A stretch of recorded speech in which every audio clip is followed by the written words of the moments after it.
நம்முடைய பிதாவாகிய தேவனாலும் கர்த்தராகிய இயேசு கிறிஸ்துவினால் உங்களுக்கு கிருபையின் சமாதானம் பெருகுவதாக. நாளிலும் கூட நமக்கு ஜீவனை தந்ததும் அல்லாமல் தயையும் பாராட்டினார்லவா, அவரை துதிக்கலாமா?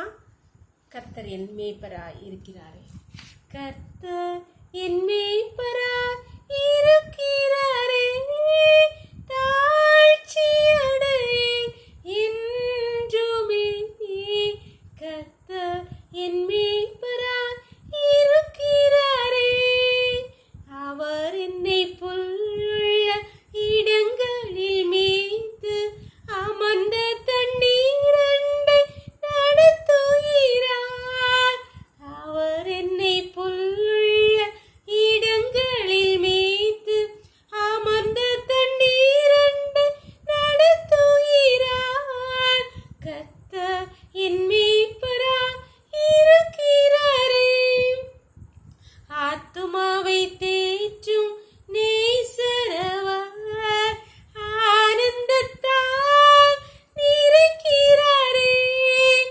ஆத்துமாவை தேற்றும் நேசரவர் ஆனந்தத்தால் நிறைக்கிறாரே.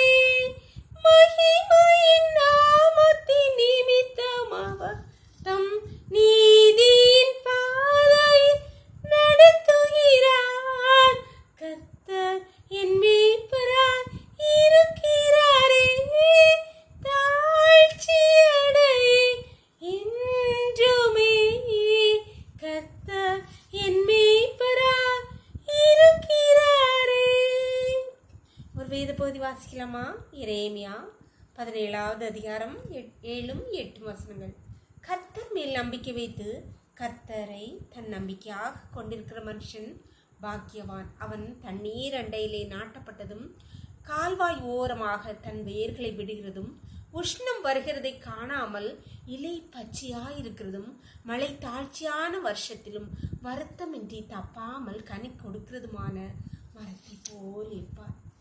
கர்த்தராகிய ஆண்டவர் எரேமியா தீர்க்கதரிசியை கொண்டு நம்மிடம் தான் சொல்கிறார், கர்த்தரை தன் நம்பிக்கையாக கொண்டிருக்கிற மனுஷன் பாக்கியவான். எப்படி பாக்கியவான்?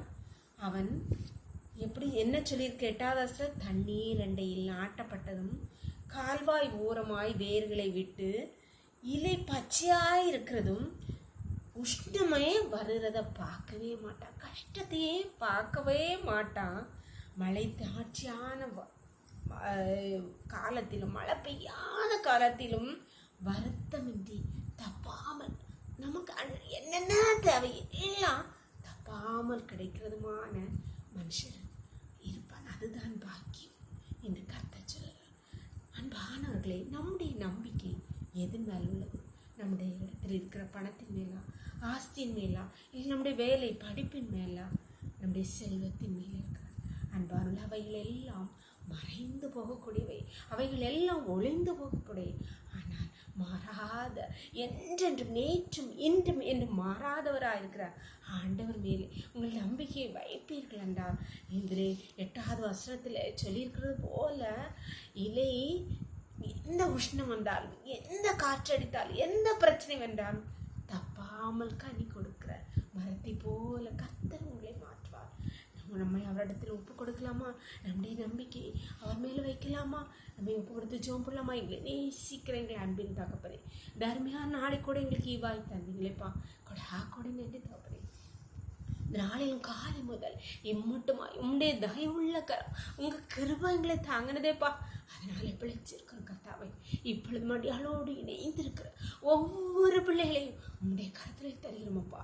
உண்மை மாத்திரம் நம்பியிருக்கிற ஒவ்வொரு பிள்ளைகளுடைய வாழ்க்கையிலும் கர்த்தாவை அப்பா, இந்த உலகத்தை நம்பாமல், தங்களுடைய பணத்தையும் செல்வத்தையும் ஆஸ்தியும் நம்பாமல் உண்மையை சார்ந்திருக்கிற, உண்மை மாத்திரமே நம்பி இருக்கிற ஒவ்வொரு பிள்ளைகளுடைய வாழ்க்கையிலும் அப்பா, எந்த உஷ்ண காலத்திலும், எந்த பஞ்ச காலத்திலும், எந்த சூறாவளி காற்று காலத்திலும் தப்பாமல் கனி கொடுக்கிற மரத்தை போல் ஒவ்வொருவரையும் மாற்றுவீராக கர்த்தாவே.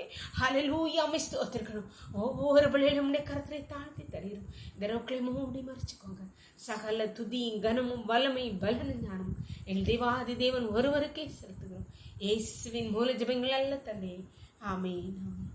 God bless you. கர்த்தர் உங்களை ஆசீர்வதிப்பாராக. ஆமென்.